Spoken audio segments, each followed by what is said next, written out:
I know the agenda right now is to make it look like Luos are in support of this blood-based government. It is not true. It is not true. And even the Luos themselves, they know that this government is trash. This broad-based, blood-based government, headed by the chief goons Raila Odinga and Ruto, is trash. You know. Koro wekuru wondre, ni wane serikali nyaka waling thisa, ni wane serikali wachamo development. Ere development. Iko wapi serikali yenye wajalua wajawahi kuwa part of? Raila has shaken hands of every single leader that has ever taken office in this country. Every single. Kuanzia kwa baba yake yote, mpaka sahi. The Odingas have always been in government. Ere jomani serikali, ni wane serikali. You are not in government as you think. The people who are in government are very few. And they are the ones reaping the benefits. You're not. Insa nika gimoro timiti dio hospital, ito athoya kirangi kama nikechisha okti. Gimoro ko timre ni Raila sani, eno dhi India, surgery, Britain. Nikechengo. Our voices as a Luo nation cannot be reduced to the voice of one single old man. Manok nyal timre. Ni one family ndio kusema. Ni koro development. There is no single government that we've never been part of. None at all. Koro wekuru wondre, and Raila must stop telling us ni Murkomen. Apologize to him personally for giving orders ya shoot to kill. We don't give a fuck. Shut the fuck up. Nobody is interested in what you have to say. You lost legitimacy and relevance. They darling end, or you can exile yourself. Enda uishi hata Syria. Waol kodi. Luos are just pretending. E-government aiwasaidi. Nimeona kuna posta ingine imeandikwa huko sijui. I think ni flyover ile ya Kondele. Sijui the Kikuyus will not. Listen, leave Kikuyus alone. Hii si vita ya Kikuyu or Luya or Teso or whoever. Hii ni vita ya Wakenya. Maisha ni ngumu kila mahali. The system is not working for everyone. Wekuru uwondru. The person who is in government is Raila Odinga, and he's been reaping from each and every government. Onge development muse biro Luo Nyanza, Malongo, Murieyo. There is no opportunities for the youths to be employed. We don't have good facilities for our mothers to give birth and to be taken care of. Our grandparents back home don't have good opportunities, or the system is not working to make sure that they have good retirement. Makoro serikal muntiere ni an nkanye ere wekuru uondru parie. You guys have got to be fucking kidding. Sisi kama wananchi wa Migori hakuna sehemu tutaunga Ruto. Hakuna. Watoto wake wapige Ruto kura. Si wananchi wa Migori tumekataa. Sisi si wakimbizi. Hata tukimbiza.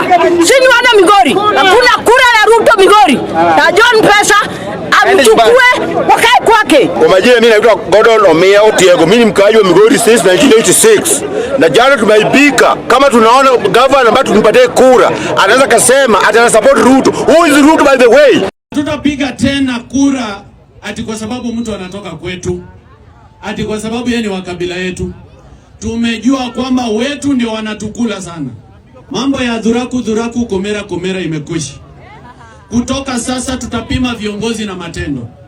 Na matendo ya William Ruto ni uuaji na wizi na uongo. Anasema tumetenga, tumepanga, tumehakikisha. Hapa vile tushaweka mpango ingine. Mimi nitazungumza na huyo mjumbe wenu. Hawa nilikuwa nimeweka pesa lakini wakaleta kisirani. Kwa hii finance bill inakuja, mimi nitaweka pesa ingine ili hawa vijana waweze kupata kazi. Anasema anawajengea nyumba 160,000 at affordable housing. Na ameumiza uchumi, hatuna pesa. Anataka tutoe wapi pesa ya kununua nyumba? Na wale wanatugula ni wetu tena. Sio gina weta, gina Orengo, tunawachua nyinyi.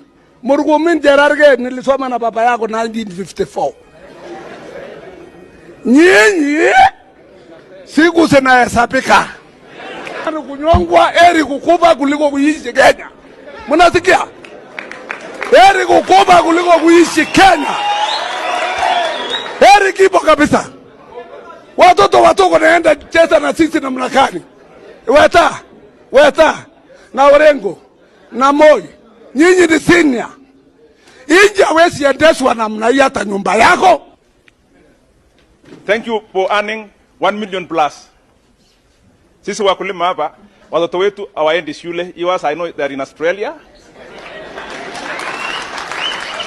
They are in United States of America. Wakulima hawa wanashuku nyinyi kwamba nyinyi ndio kateli wakubwa. Huo ndio ukweli wa mambo. Huyu mnyama anaitwa kateli ni nani ambaye nyinyi hamwezi kumtaja? Ukifika huko ati kuna katela anakula serikali. Ukifika huko kuna katela anayekula cereal. Kwani huyu kateli ni mbwa mwitu? Tunaimba hapa Kiswahili kizuri, Kiingereza kizuri, lakini hakuna inakuishia sanduku ya Senate. Recommend, wewe unajua kusungumuza sana. Sungumuza mahindi leo. Mahindi ilitoka kwa Mexico. Ilikuwa ya nani?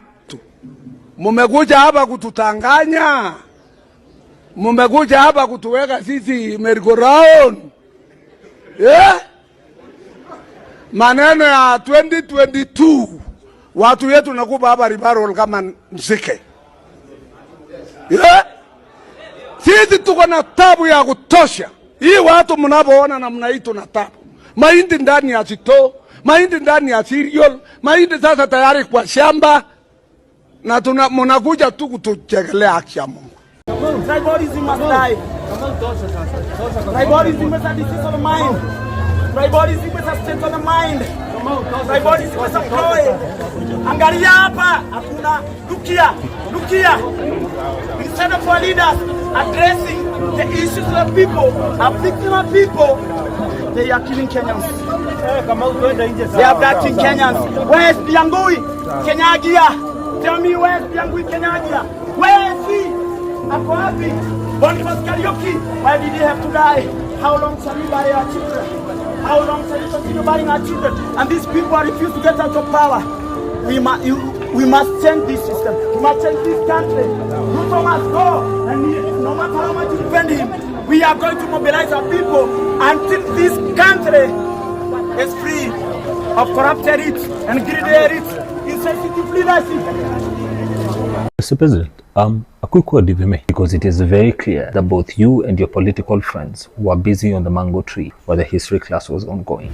Warning, mind-blowing knowledge shall be intentionally shared.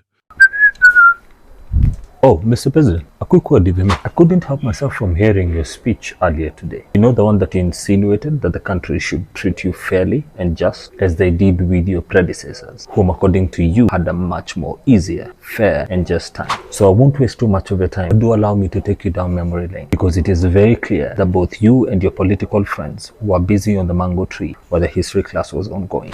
Oh, pens and papers, please. While Mzee Jomo Kenyatta was widely revered as a founding father, his regime was not free of conflict. After independence, there was great resistance that rose among his people due to land issuance and the misuse of other state resources. His government was seen to favor a small elite of people that had access to great pieces of land and misuse of state resources. And then there was the Kenya government resistance, which was a movement that came about to vouch for human rights and fight against state corruption. The second president of the country, Daniel Arap Moi's saw the most sustained and severe conflict with the public. State repression, use of the special branch, detention without trial, and suppression of all political dissent became the order of the day. The early 1990s were marred with street protests led by clergy, civil society, students, and politicians who were demanding for multi-party democracy. Not to mention the fact that media suppression and assassination were clearly and evidently carried out. Does that sound familiar? I bet it does. Moving on swiftly. The late Emilio Moi Kibaki's election was a clear wave of hope that was looking for to move the country away from Moi's era of repression. However, no sooner had they started that tensions arose. His inner circle fell under public scrutiny. Remember Anglo-Listen? Then came the constitutional referendum of 2005, which was a clear defeat with an intent. As if that was not enough, 2007 post-election violence, leading to 1,100 over 600,000 people displaced from their homes. And finally, your friend and good brother, Uhuru Muigai Kenyatta. His era was introduced by the 2016 election violence and the 2017 election-related violence that hit the country like a storm. Oh, and did I mention the swearing in of the people's president, which happened in 2017? Now, as a Christian that I am, I'm not going to even mention just how much trouble you caused yourself. And in case you're still wondering what our problem with you is, let me give you a quick recap. Almost 1,000 people injured and hundreds of unexplainable disappearances. All that you've achieved in just 1 year. Not to mention the corruption, the opulence, and the pure neglect for the rule of law. So yes, Mr. President, just like your predecessors, you're not special. Oh, and by the way, you can still kiss my... Stop making this a tribal war. This is a war against corruption. And stop pretending you don't know. Let me tell you. The problem of Kenya is leaders. I have checked this problem. How dare you say that this problem is a tribal problem? When you have made it like that, Kenyans, I will tell you why. It's a divide and rule. If you want to rule people, divide them. And I taught you the other day, 2 days ago. And the easiest way to divide people is put them on tribal lines. Some of you are tribal, in speaking tribal things. How are you still walking free? I was a missionary in Rwanda. Go and try that nonsense in Rwanda. You just go and mention the two tribes, the Hutus and the Tutsis. See what will happen to you. It's such a shame that 60 years later, we are still fighting tribal fights. Did I choose to be born where I was born? Did you write a letter for you to be born in the mountain? Did you write a letter for you to be born in Mombasa? Did you write a letter for you to be born in Rift Valley? Did you write a letter for you to be born in Pokot, in Kisii? No, we found ourselves there. But we do not need to stick there. We don't need to categorize ourselves based on where we are coming from. Kenya is bigger than where you came from. Kenya is about where we are going. And then someone is coming here saying, where were you why not other presidents? Really? You really want to go there to the scriptures? The Bible says there is a time and a season for everything. That was not the time. It is not you that sets the time. It is God who sets the time. If God says this person will deal with corruption, deal with corruption. Stop coming here and telling us, why didn't you shout before? So what do we do now? We keep quiet. Wezi ni wezi. Wametuona mpaka mahindi wamemaliza, wale wanalia kule nyumbani. Wametuzoea, wanatuibia mpaka sisi. Na unajua watu wakiiba, juzi niliuliza kwa sababu walinipigia simu wakaniambia, sasa wewe naona unaanza kukoroga mambo na mimi naomba kura 2022. Nikamwambia, wewe maombi yangu memheshimiwa Keter kwa sababu mimi nataka kuwa rais hata mimi siku moja. Wewe ukipata nafasi, watu wa Kenya watachukia jamii yetu ya Kalenjin wakifikiria sisi ni wezi kama wewe. Nikamwambia, kama kuna mtu anakuombea usipate nafasi ya kuwa rais, ndio mimi wa kwanza. Kwa sababu there is nothing like a tribe. You don't steal on behalf of a community. Ukiiba na ununue helikopta unajiandikisha wewe mwenyewe. You don't register in the name of Nandi Nation, then Kalenjin, Kipsigis, or Tugen.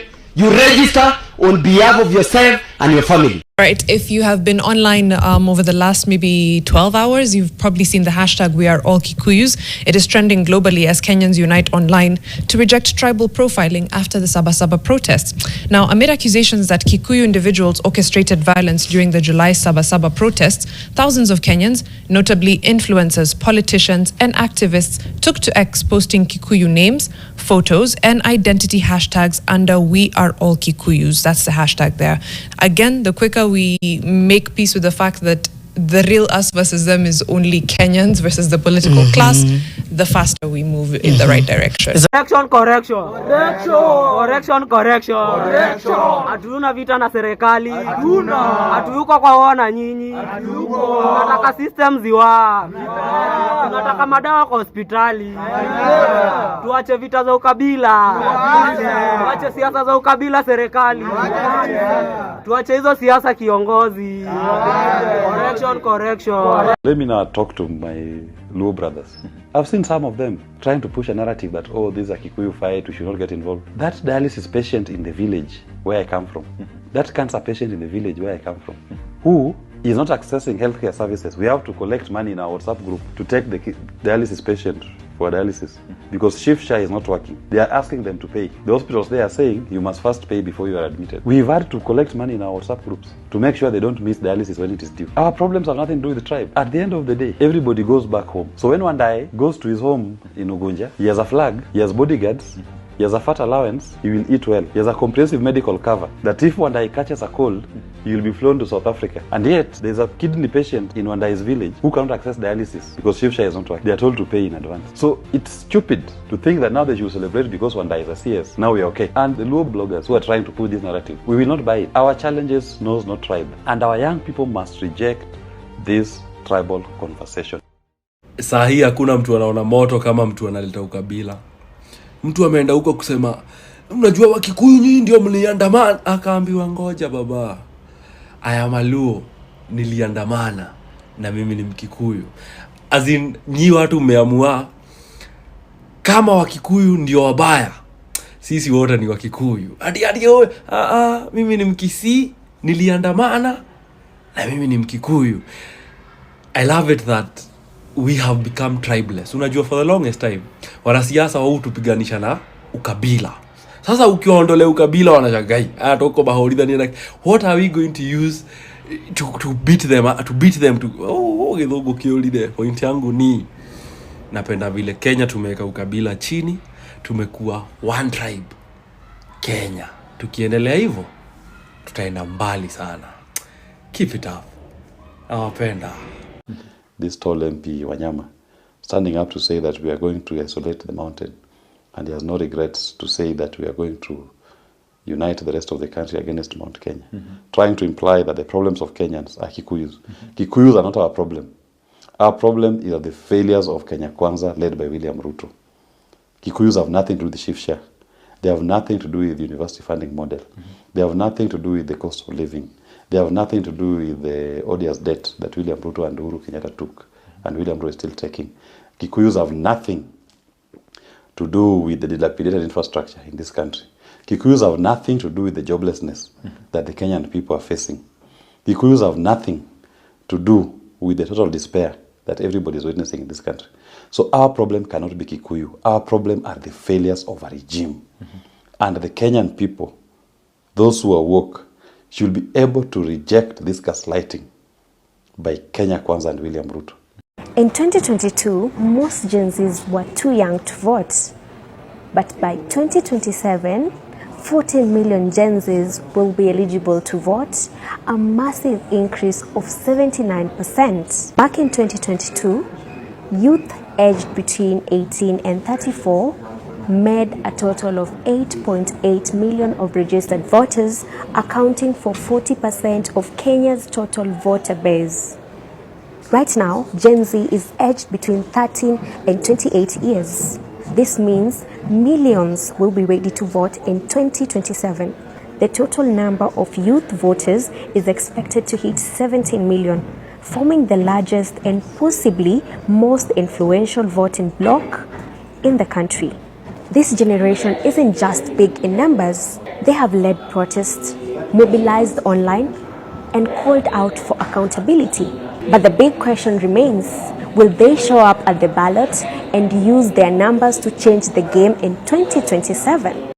And don't buy into the political rhetoric of trying to divide you into tribes. Yes. Our problems are not tribal. There is no Kikuyu problem, there is no Kalenjin problem, there is no Luo problem, there is no Somali problem. There is no Kamba problem. Yes. Shift share knows no tribe. The university funding model knows no tribe. Yeah. Joblessness knows no tribe. All these problems that we point out, they do not know any tribe. So you count 9th of August 22, to 8th of August 2023. That is 1 year. So that when we are starting 9th of August 23, we have now moved to the next year. So year 1 is 9th of August 22, ends on 8th of August 23.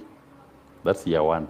Okay. Year 2 is 9th of August 23 to 8th of August 24.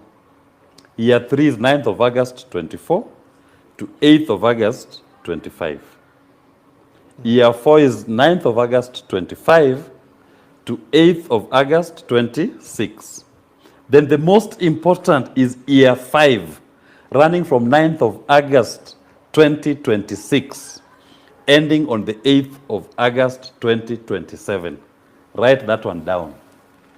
Year 5 runs from 9th of August 2026, and it ends on the 8th of August 2027. You are told in Article 136(2)(a) to find the second Tuesday in August inside the 5th year and conduct your elections. Can only be in 2026.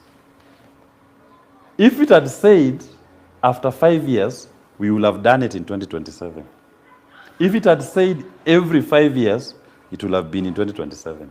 But it said inside the 5th year, 9th of August 26 to 8th of August 27. Find the second Tuesday in August.